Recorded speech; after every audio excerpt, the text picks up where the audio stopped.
Bismillahirrahmanirrahim. Assalamualaikum warahmatullahi wabarakatuh.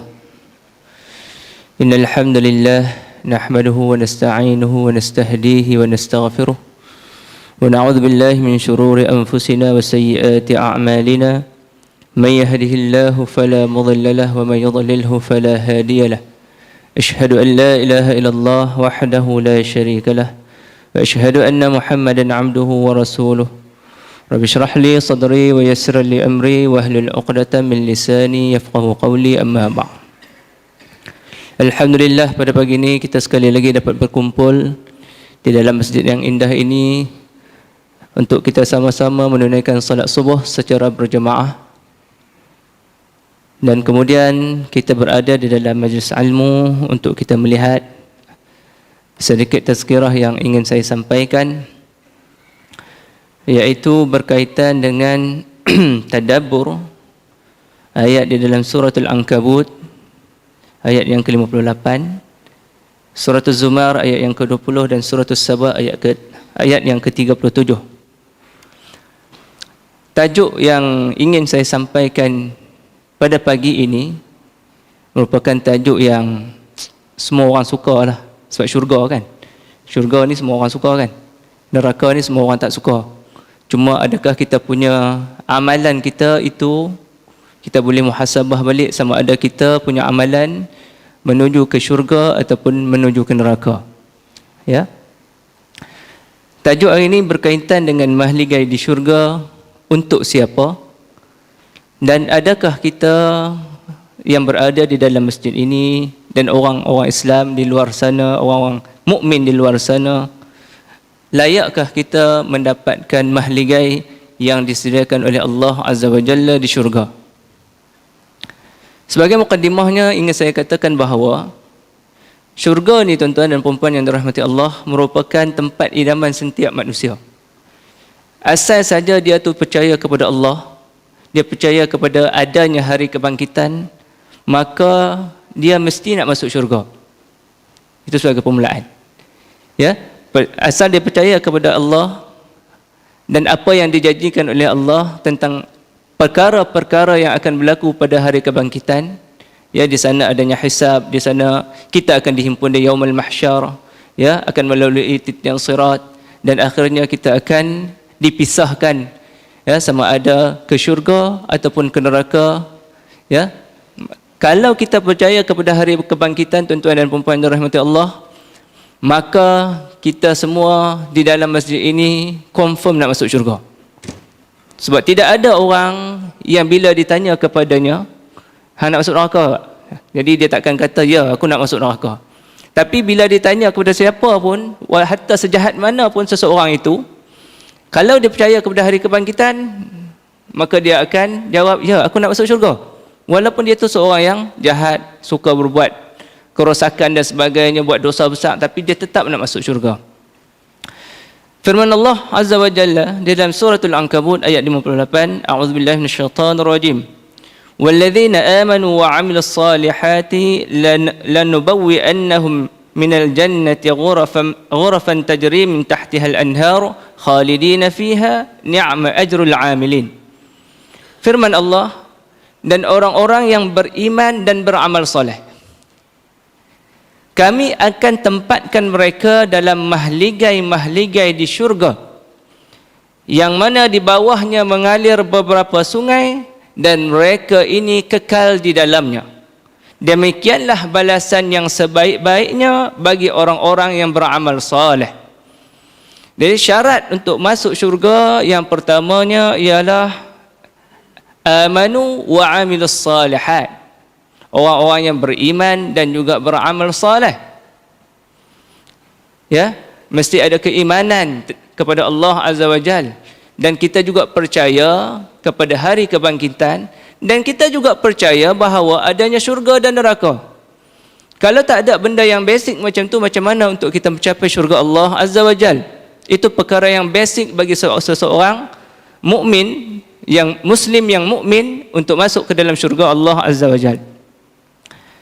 Dan setiap hamba yang masuk ke syurga pasti dikurniakan oleh Allah mahligai-mahligai tergantung kepada amalan-amalan yang dilakukan di dunia. Sebab mahligai di syurga ni tuan-tuan dan puan-puan yang dirahmati Allah, banyak. Ya, cukup banyak. Sedangkan syurga itu adalah seluas langit dan bumi. Kalau kita ni, kalau duduk di bumi ni, yang kita boleh duduk di bumi dah, kan? Luar sikit pada ozon tu tak boleh duduk dah. Nak pergi bulan pun dah kena pakai penama topeng tu dah. Tak boleh duduk di bulan kerana kita tidak ada oksigen. Tetapi syurga ini adalah seluas langit dan bumi, dan kita boleh duduk dalam mana-mana kawasan di dalam syurga Allah Azza wa Jal.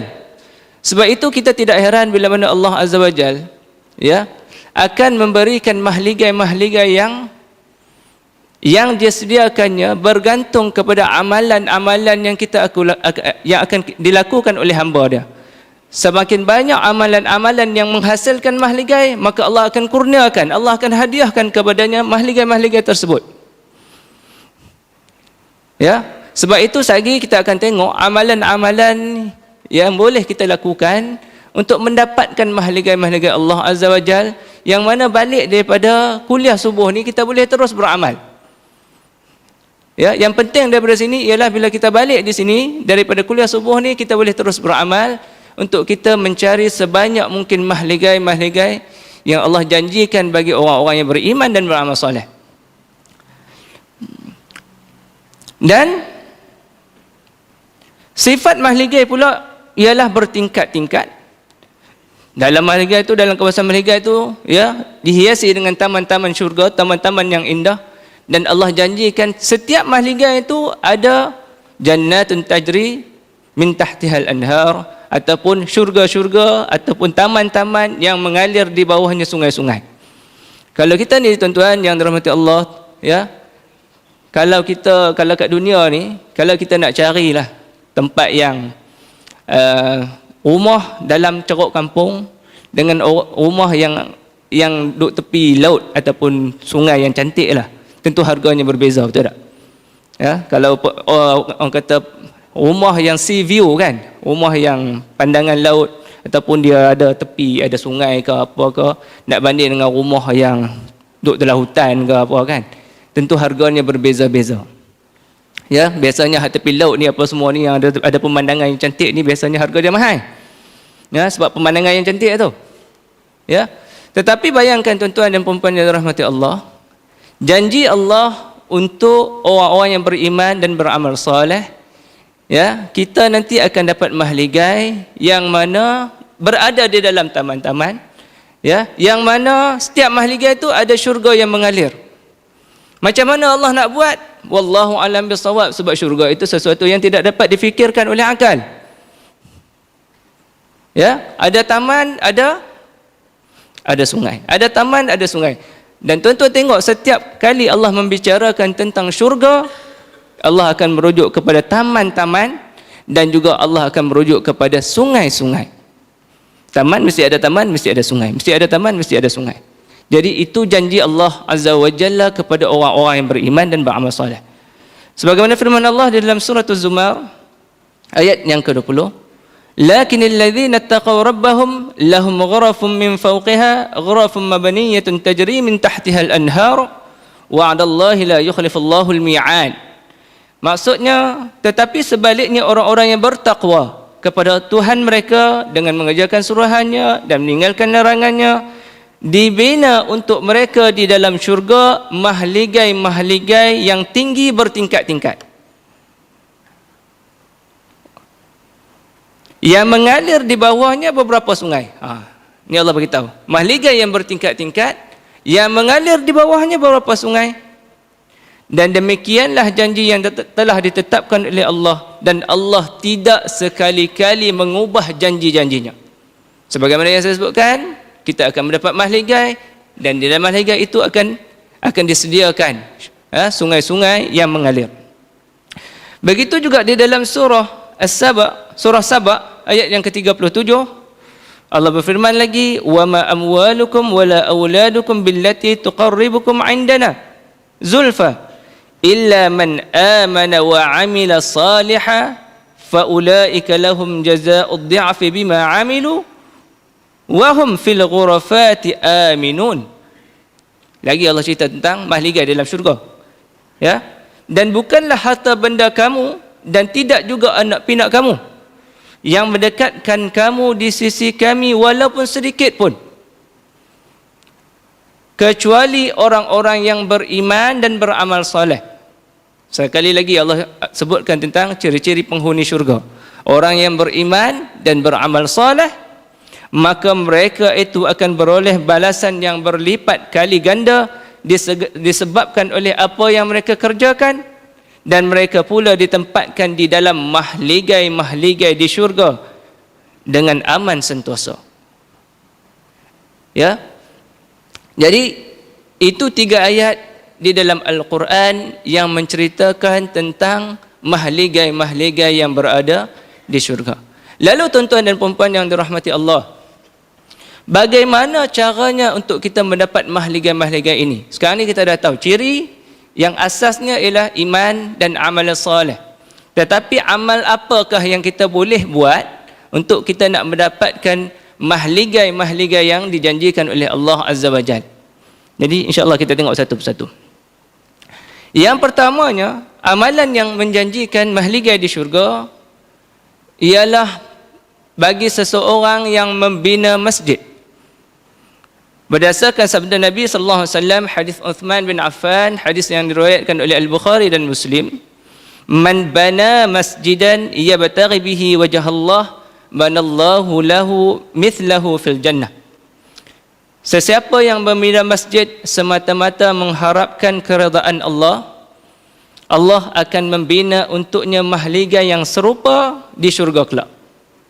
Orang yang bina masjid, tuan-tuan, ya, Allah janjikan untuk membina baginya mahligai. Jadi orang-orang yang kaya ni, tuan-tuan, ya, kalau ada duit banyak tu, tuan-tuan, maka silalah, buatlah, carilah tempat untuk bina masjid. Ya. Lepas tu orang macam kita ni macam mana, tuan-tuan, yang sederhana ni, ya, yang agak-agak cukup-cukup makan ni, ada tak peluang? Ada, tuan-tuan. Ya, berdasarkan hadis yang diriwayatkan oleh Ibn Majah, hadis Jabir bin Abdullah, yang maksudnya Nabi SAW bersabda, sesiapa yang memberi sumbangan membina masjid walau sebesar sarang burung, mafhasi qatatin, ya, sebesar sarang burung ataupun lebih kecil, Allah akan membina mahligai untuknya di syurga. Hadis ini disahihkan oleh Syekh Albani. Ya, walaupun sarang burung besar mana, tuan-tuan? Ada sekaki tak? Tak ada. Tak sampai sekaki pun. Kecil lagi kan? Jadi dalam hadis ni sebut, sesiapa yang memberi sumbangan untuk membina masjid walaupun sebesar sarang burung, maka Allah akan bina baginya mahligai di syurga. Ya, kadang-kadang kita tengok banyak sekarang ni orang nak bina masjid kan? Ya, wakaf. Ya, satu kaki RM30, satu kaki RM50, satu kaki RM100. Inilah peluang kita, tuan-tuan dan puan-puan yang dirahmati Allah. Ya, sekiranya kita percaya kepada Nabi sallallahu alaihi wasallam, kita percaya kepada Allah, percaya kepada Nabi sallallahu alaihi wasallam, inilah peluang untuk kita menyumbang dalam pembinaan masjid, dan kita mengharapkan agar Allah Azza wa Jal membinakan untuk kita mahligai di syurga. Ya, sikit lah, nampak sikit, tetapi ganjarannya adalah sangat besar. Kerana setiap pembinaan masjid ni, tuan-tuan, selagi mana orang bina, selagi mana orang guna, maka pahala untuk kita akan mengalir. Harta wakaf kan, masuk kepada, hatta kalau kita mati sekalipun, masjid tu masih ada, masih orang guna, maka pahala itu mengalir masuk ke dalam kubur kita. Yang keduanya, untuk kita mendapatkan mahligai di syurga ialah dengan kita mendirikan solat rawatib 12 rakaat sehari semalam. Berdasarkan hadis Ummu Habibah binti Abu Sufyan, diriwayatkan oleh Imam Muslim, kata Nabi sallallahu alaihi wasallam, "Ma min 'abdin muslimin yusalli lillahi kulla yawmin 12 rak'atan tatawwu'an ghaira fariidatin illa banallahu lahu baitan fil jannah atau illa bunya lahu baitun fil jannah." Masya Allah. Siapa yang siapa sahaja di kalangan hamba muslim yang menunaikan solat sunat rawatib. Solat sunat rawatib kita tahu kan, solat sunat sebelum dan selepas daripada solat fardu. Ya, sebanyak 12 rakaat kerana Allah pada setiap hari, selain daripada solat fardu, melainkan Allah akan bina untuknya sebuah mahligai di syurga. Ya, yang dikatakan sunat rawatib ni, yang 12 rakaat ini ialah 2 rakaat sebelum subuh yang kita sebut juga sebagai solat sunat fajar, 4 rakaat sebelum zuhur, jadi 2 campur 4 6, 2 rakaat selepas zuhur dah jadi 8, 2 rakaat selepas isyak dan 2 rakaat selepas maghrib jadi 10, dan 2 rakaat selepas isyak 12. Kita buat setiap hari tuan-tuan, maka Allah akan bina bagi setiap 12 rakaat tu sehari, ya, Allah akan bina satu mahligai.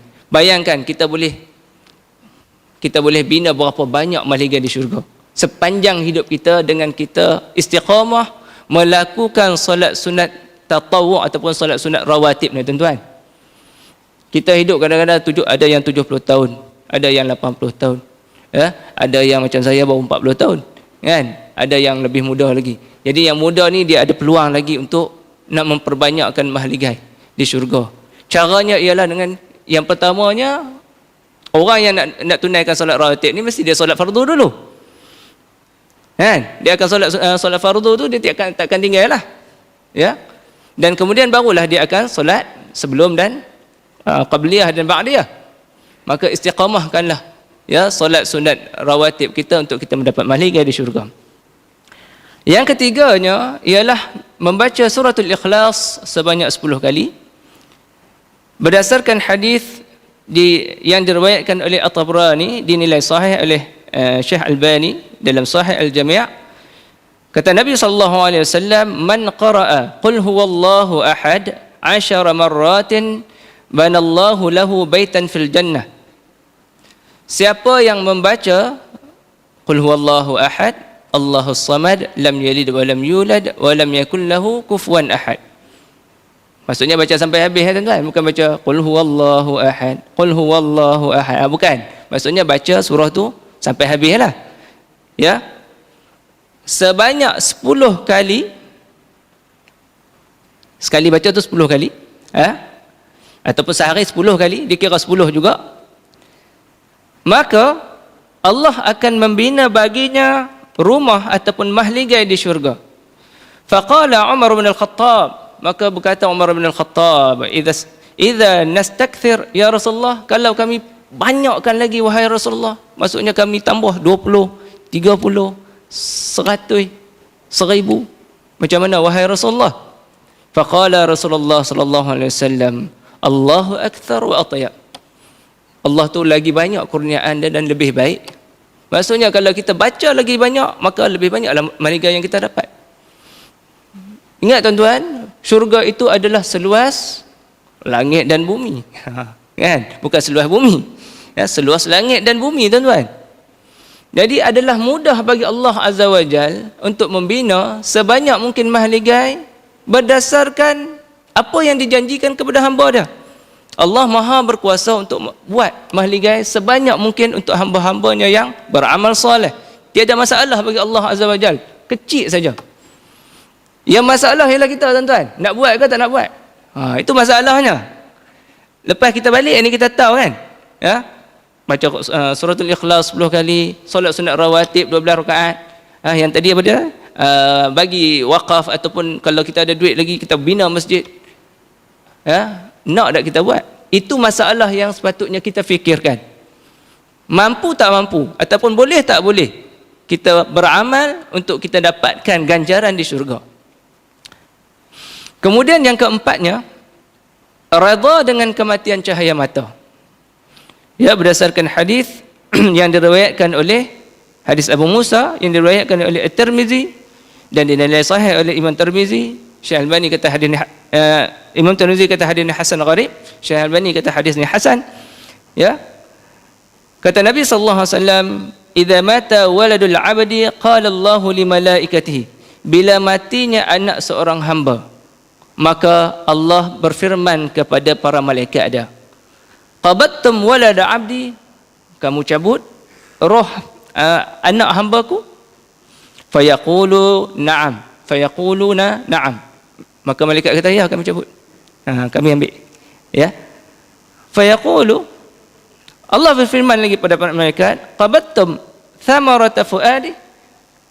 Kamu ambil nyawa cahaya mata hambaku? Maka para malaikat kata na'am. Ya. Fayaqulu, Allah berfirman lagi, ya, madza qala 'abdi?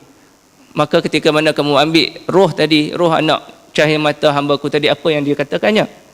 Maka kata para malaikat, hamidaka wastarja. Dia memujimu dan dia beristirja. Inna lillahi wa inna ilaihi raji'un. Maksudnya dia mengucapkan inna lillahi wa inna ilaihi raji'un dan dia memujimu.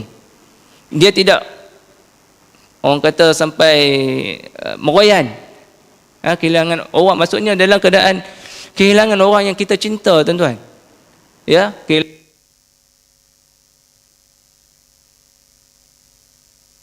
masih lagi, ya, masih lagi mampu memuji Allah dan masih lagi mampu untuk mengucapkan inna lillahi wa inna ilaihi raji'un. Maka kata Allah, abnu li'abdi baitan fil jannah wa sammuhu baital hamd. Binalah untuk hambaku tersebut mahligai di syurga dan namakan dia sebagai mahligai pujian. Masya Allah. Ya, kadang-kadang kita diuji oleh Allah Azza wa Jal, kehilangan orang yang kita cinta. Maka kita mampu bersabar. Ya, dan bila kita mampu bersabar, kita memuji Allah Azza wa Jal dan kita mengucapkan inna lillahi wa inna ilaihi raji'un, maka Allah akan bina untuk kita mahligai di syurga. Ya. Kemudian yang hadis yang testing.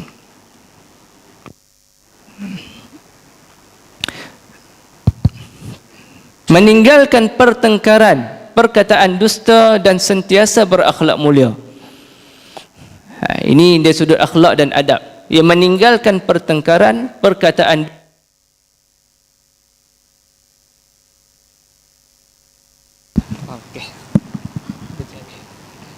Okey, kita sambung. Sikit lagi, tuan-tuan. Sabda Nabi sallallahu alaihi wasallam, hadis yang diriwayatkan oleh Abu Dawud, hadis ni hadis hasan oleh Abu Umamah. Kata Nabi, ana za'imun bi baitin fi rabadil jannah liman taraka al-mira'a wa in kana muhiqqan. Aku menjamin sebuah mahligai di pinggir syurga bagi orang yang meninggalkan pertengkaran walaupun dia di pihak yang benar. Ya, aku menjamin satu rumah, satu mahligai di pinggir syurga bagi orang yang meninggalkan pertengkaran. Dia tahu dia betul. Ya, mula-mula hujah tu bagus ya, tapi daripada hujah yang baik tu dah jadi macam nak bertengkar, nak bergaduh. Sedangkan dia tahu dia di pihak yang benar, maka dia tinggalkan. Dia tak mau dah, tak mau hujah dah, tak mau berlaku pertengkaran. Maka kata Nabi sallallahu alaihi wasallam, aku jamin bagi dia ni dibina satu mahligai di pinggir syurga. Wa bi baitin fi wasatil jannah liman tarakal kadhiba wa in kana mazihan. Dan aku jamin satu rumah di tengah syurga bagi seseorang yang meninggalkan dusta walaupun ketika dia bergurau senda. Bergurau senda, tuan-tuan. Kadang-kadang kita ni dengan kawan kita kan, kalau sekarang ni lagi teruk, dia prank kan, prank kan, sampai buat macam-macam kat kawan tu kan. Itu lagi dah teruk dosa tu. Bahkan Nabi sallallahu alaihi wasallam tak bagi kita berdusta walaupun ketika kita bergurau.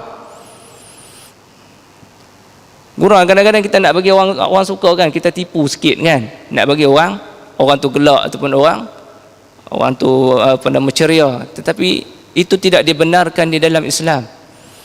Dan kadang-kadang kita dengan anak kita pun kita tipu kan, nak bagi dia takut pi kat tempat gelap, kita kata tu atas tu ada hantu kan, tu bilik atas tu ada hantu anak kita pun takut anak kita takut dengan lipas dia nak mainkan tu kat luar tu ada lipas, padahal tak ada lipas pun walaupun kata-kata kita itu dengan bermaksud untuk bergurau senda, maka perkara itu adalah dilarang. Perkara itu adalah dilarang oleh Nabi sallallahu alaihi wasallam, sehingga Nabi kata wa bi baitin fi wasatil jannah liman tarakal kadhiba wa in kana mazihan, dan satu mahligai, satu rumah di pertengahan syurga bagi orang yang meninggalkan dusta walaupun dia sedang bergurau. Wa bi baitin fi a'lal jannah liman hasana khuluquhu, dan satu rumah ataupun satu mahligai di tempat yang tertinggi dalam syurga bagi seseorang yang memperelokkan akhlaknya. Masya-Allah. Jadi kita tuan-tuan, dari sudut akhlak dan pergaulan kita, walaupun kita di pihak benar, tapi nampak macam nak bertengkar dah, maka berhentilah. Dan kalau boleh kita, walaupun kita nak bergurau senda, bergurau benda yang benar. Sebagaimana Nabi sallallahu alaihi wasallam dia pernah bergurau dengan seorang wanita tua kan. Dia kata dalam syurga tak ada orang tua. Kan. Dan syurga dia kata tak ada orang tua. Menangislah perempuan tu, orang tua tu.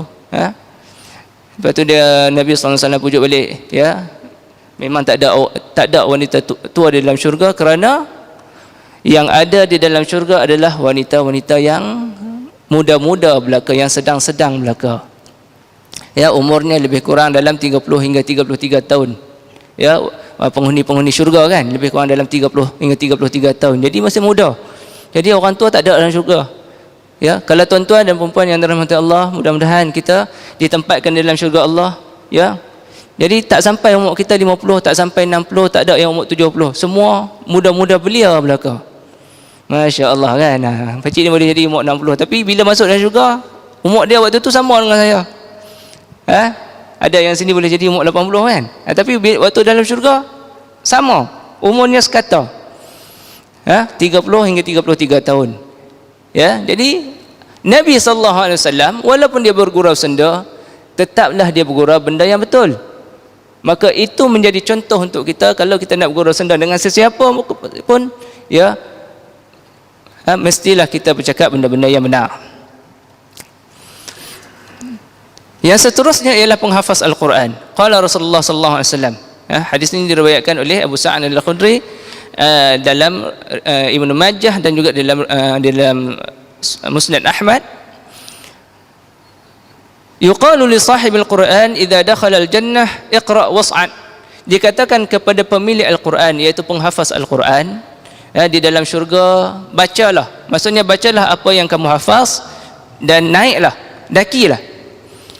Fayaqra'u wa yas'adu bi kulli ayatin darajatan. Maka dia baca dan setiap daripada satu ayat tu akan naik satu darjat. Satu ayat naik satu darjat. Satu ayat satu darjat. Hatta yaqra'a akhir syai' ma'ah. Sampailah dia baca ayat yang terakhir. Dan dalam hadis yang diriwayatkan oleh Imam Ahmad, maksudnya mahligai kamu terletak pada ayat yang terakhir yang kamu baca. Maksudnya makin banyak seseorang itu menghafal Al-Quran, maka makin tinggi darjatnya dalam syurga. Makin banyak yang dia hafal. Kalau dia hafal satu Al-Quran dan dia mengingatinya, maka Masya Allah lebih tinggi kedudukannya di dalam syurga. Yang ketujuhnya ialah menziarahi orang sakit. Menziarahi orang sakit berdasarkan hadis yang diriwayatkan oleh Abu Hurairah, hadis riwayat Tirmizi dengan sanadnya hasan. Kata Nabi, man 'ada maridan aw zara akhan lahu fillah nadahu mudadin an tibta wa taba mamshaka wa tabawwa'ta minal jannati manzilan. Maksudnya siapa yang menziarahi orang sakit ataupun dia pergi ziarah saudaranya kerana Allah, maka berkatalah malaikat penyuruh di langit. Ya, engkau adalah orang yang baik dan langkah-langkahmu adalah langkah yang baik. Maksudnya waktu kita pergi melawat tu, malaikat kata kat kita, engkau adalah orang yang baik dan langkah-langkahmu waktu pergi melawat orang sakit tu adalah langkah yang baik. Mudah-mudahan disediakan untuk kamu satu mahligai di syurga. Masya Allah. Ya, jadi dengan melawat orang sakit, maka Allah sediakan untuk kita mahligai di syurga. Dan yang ke-8 tuan-tuan yang dan puan-puan yang dirahmati Allah, ya, bagi orang yang menyebarkan salam, orang yang mengadakan jamuan dan orang yang salat malam, maka Allah sediakan baginya mahligai di syurga. Berdasarkan hadis Nabi sallallahu alaihi wasallam, ya, hadis riwayat Ibn Hibban oleh Abu Malik al-Ash'ari, inna fil jannati ghurafan yura zahiruha min batinaha wa batinuha min zahiriha, a'adda Allahu liman at'ama at-ta'am wa afsha as-salam wa shalla bil-lail wan nasu niyam. Nabi kata, sesungguhnya dalam syurga tu ada mahligai yang dapat dilihat luar dia daripada dalam, dan yang dapat dilihat dalamnya daripada luar. Maksudnya mahligai yang transparent, boleh tengok daripada duduk luar, boleh tengok dalam, ya, duduk dalam boleh tengok bahagian luar, ya. Dan Allah menganugerahkan kepada sesiapa yang mengadakan mahligai ini, Allah sediakan kepada orang yang liman at'ama at-ta'am, yang buat jamuan makan ataupun belanja kawan makan, wa afsha salam, orang yang suka menyebarkan salam, Masya Allah, dan juga orang yang wasalla bil lail wan nasu niyam, orang yang suka bertahajud malam, tuan-tuan. Ketika orang lain semua tidur, dia bangkit dan dia menunaikan salat sunat tahajud. Masya Allah. Dalam hadis lain Nabi kata apa? Afshu salam wa at'imu at-ta'am wasilul arham wasallu bil lail wan nasu niyam tadkhulul jannata bis salam. Ya, sebarkanlah salam, bagilah orang makan, ya, sambunglah hubungan persaudaraan, solatlah malam ketika manusia sedang tidur, maka tadkhulul jannata bis salam, maka kamu akan masuk syurga dalam keadaan yang sejahtera. Maka tuan-tuan dan puan-puan yang dirahmati Allah, kita semua di dalam bulan Ramadan ini, kita cuba kita ni sedang cuba untuk memperbaiki diri kita. Kita ni sedang cuba untuk mendapat keampunan daripada Allah. Mudah-mudahan kita memperolehnya, tuan-tuan. Dan jangan lupa, saya mengingatkan untuk diri saya dan tuan-tuan dan puan-puan yang dirahmati Allah, untuk kita sentiasa istiqamah dengan apa yang kita buat. Ya, kalau di luar dalam Ramadan kita banyakkan baca Al-Quran, maka di luar Ramadan pun kena banyak baca Al-Quran. Kalau di dalam Ramadan satu hari kita boleh ambil satu ayat untuk kita tadabbur, maka di luar Ramadan pun cuba untuk kita ambil satu ayat kita tadabbur. Kalau di luar Ramadan kita bagi makan, kita buat jamuan makan, kita bagi di masjid duit untuk orang berbuka, maka di luar Ramadan pun kita buat benda yang sama.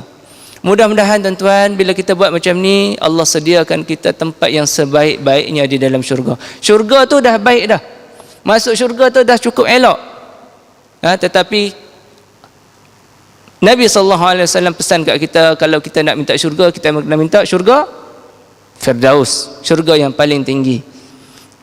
Ya, jadi kita minta kepada Allah Azza wa Jal tempat kita yang terbaik di dalam syurga, iaitu Jannatul Firdaus. Jadi sekadar itu sahaja kuliah ataupun tazkirah subuh pada pagi ini. Yang baik itu datang dari Allah, yang lemah tu lemah diri saya. Assalamualaikum warahmatullahi wabarakatuh.